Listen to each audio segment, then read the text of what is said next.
बहुत समय पहले की बात है। एक छोटे से राज्य में एक बुद्धिमान और चतुर किसान रहता था। उसका नाम मोहन था। मोहन अपनी मेहनत और चतुराई से पूरे गांव में मशहूर था। उसकी खेती बहुत अच्छी होती थी और वो हमेशा कुछ नया सोचने और करने में लगा रहता था। एक दिन मोहन के खेत में एक बहुत सुंदर और अनोखी फसल उगी, जिसे देखकर गांव वाले भी हैरान रह गए। इस राज्य का राजा वीरभद्र बहुत ही न्यायप्रिय और समझदार व्यक्ति था। वह हमेशा अपने राज्य के किसानों की चिंता करता था और चाहता था कि राज्य में सभी खुशहाल रहें। जब राजा को मोहन के खेत की इस अद्भुत फसल के बारे में पता चला, तो उसने मोहन को अपने दरबार में बुलाया।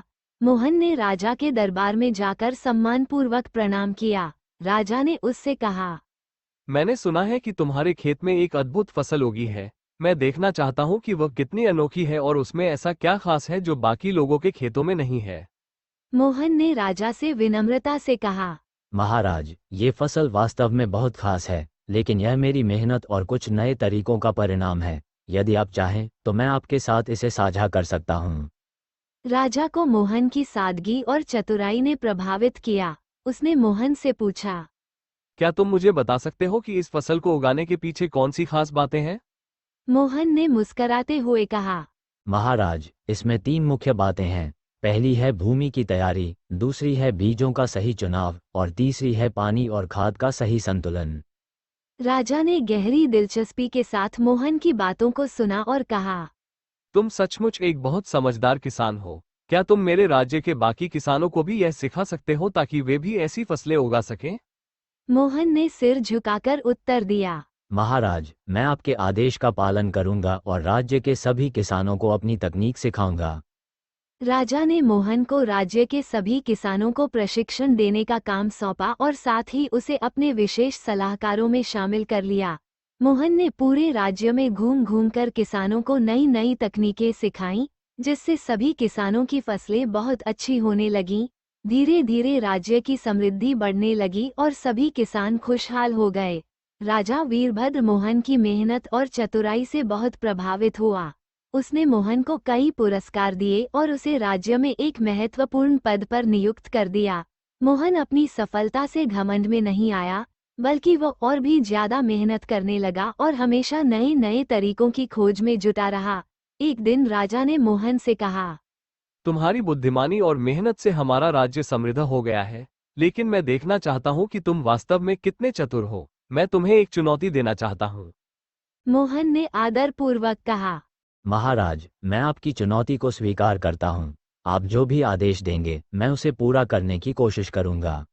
राजा ने मोहन को एक कागज और एक कलम दी और कहा, तुम्हें इस कागज पर कुछ ऐसा लिखना है जिसे पढ़कर मैं खुश भी हो जाऊं और दुखी भी। ये सुनकर मोहन कुछ देर सोचने लगा। फिर उसने कागज पर कुछ लिखा और राजा को दे दिया। राजा ने कागज को पढ़ा, जिस पर लिखा था, ये समय भी बीत जाएगा। राजा ने जब यह वाक्य पढ़ा तो वह मुस्कुरा दिया, लेकिन साथ ही उसकी आंखों में हल्का सा दुख भी झलक गया। उसने कहा, तुमने वाकई में मेरी चुनौती को बहुत चतुराई से पूरा किया है। यह वाक्य मुझे ये याद दिलाता है कि चाहे खुशी हो या दुख, समय हमेशा बदलता रहता है। राजा ने मोहन की बुद्धिमानी की एक बार फिर प्रशंसा की और उसे अपने राज्य का मुख्य सलाहकार बना दिया। मोहन अब न केवल एक सफल किसान था, बल्कि राज्य के सभी महत्वपूर्ण निर्णयों में भी उसकी भूमिका होने लगी। मोहन की चतुराई और समर्पण ने न केवल उसकी, बल्कि पूरे राज्य की किस्मत बदल दी। उसके प्रयासों से राज्य का हर किसान समृद्ध हो गया और राज्य पूरे क्षेत्र में सबसे खुशहाल और संपन्न बन गया।